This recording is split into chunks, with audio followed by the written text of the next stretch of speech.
Assalamualaikum warahmatullahi wabarakatuh. Saya Alifianisha Brihudori, mahasiswi semester 5 STAI Duta Bangsa dari Prodi Hukum Ekonomi Syariah, ingin mempresentasikan tentang analisis laporan keuangan Bank Syariah dengan dosen pengampu Ibu Octavia Devalucia Dwi Anggraini. Analisis sebuah laporan keuangan syariah adalah analisis yang disusun berdasarkan prinsip akuntansi yang mencakup status keuangan suatu instansi untuk memenuhi kebutuhan pengguna laporan sesuai dengan kriteria syariah. 7 komponen penting dalam laporan keuangan bank syariah. Yang pertama, laporan posisi keuangan. Kedua, laporan laba rugi dan penghasilan komprehensif lain. 3. Laporan perubahan ekuitas. Keempat, laporan arus kas. Kelima, laporan sumber penggunaan dana zakat. Keenam, laporan sumber dan penggunaan dana kebajikan.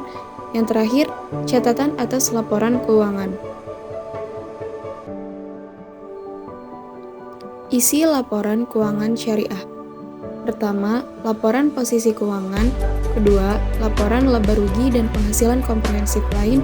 Ketiga, laporan perubahan ekuitas. Keempat, laporan arus kas.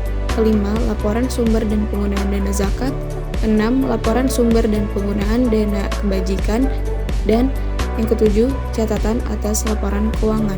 Semua unsur laporan keuangan syariah tersebut harus diberi identifikasi agar pembaca laporan keuangan lebih mudah mengidentifikasi dan memahami laporan keuangan yang diterimanya.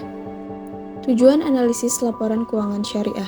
Tujuan dari analisis laporan keuangan syariah adalah untuk memberi informasi tentang posisi keuangan, kinerja, dan arus kas entitas syariah yang sebagian besar digunakan dalam pembuatan keputusan ekonomi serta menunjukkan pertanggungjawaban manajemen atas penggunaan sumber daya yang telah dipercayakan kepada mereka.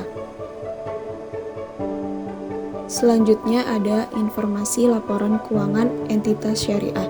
Informasi tersebut meliputi 1. Aset. 2. Liabilitas. 3. Dana syirkah temporer. 4. Ekuitas. 5. Pendapatan dan beban.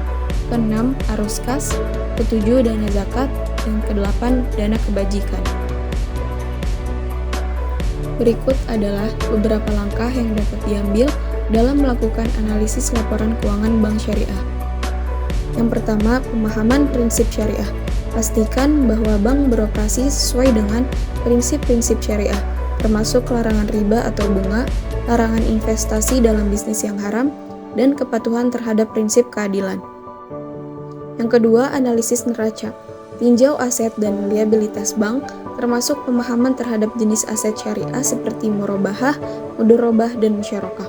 Evaluasi likuiditas dan solvabilitas bank. Perhatikan apakah bank mematuhi prinsip keadilan dalam penanganan aset dan liabilitas. Yang ketiga, analisis laporan laba rugi. Periksa sumber pendapatan dan beban bank. Pastikan bahwa pendapatan dan beban yang diperoleh sesuai dengan prinsip syariah. Yang keempat, analisis arus kas. Pahami sumber dan penggunaan arus kas, dan pastikan tidak ada transaksi yang melanggar prinsip syariah. Tinjau apakah bank dapat menghasilkan arus kas bersih positif sesuai dengan prinsip-prinsip syariah. Yang kelima, analisis rasio keuangan syariah.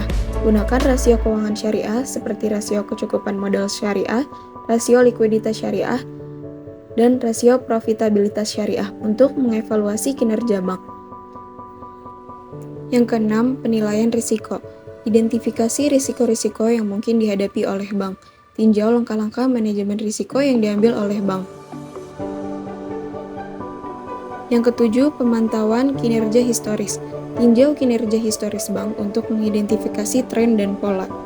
Evaluasi apakah bank telah mengatasi tantangan dan memperbaiki kinerja dari waktu ke waktu. Yang kedelapan, pertimbangkan faktor eksternal.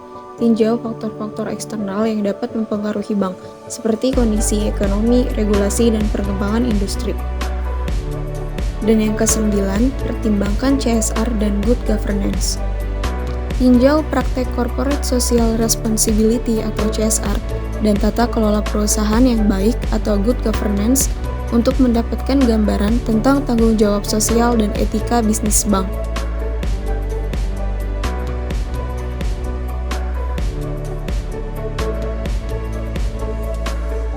Sekian presentasi dari saya, kurang lebihnya mohon maaf. Wassalamualaikum warahmatullahi wabarakatuh.